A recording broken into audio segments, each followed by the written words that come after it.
I have got few bananas, so let me teach you my childhood favorite and healthy snack.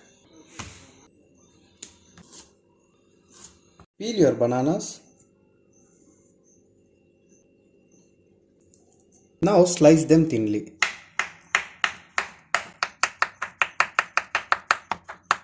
Now get a bowl, add in the sliced banana.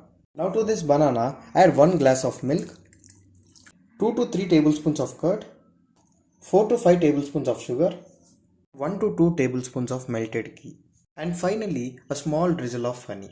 Mix all this together.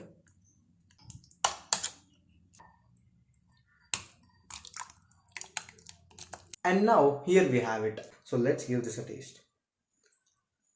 Few things never change, and this is definitely one of those things.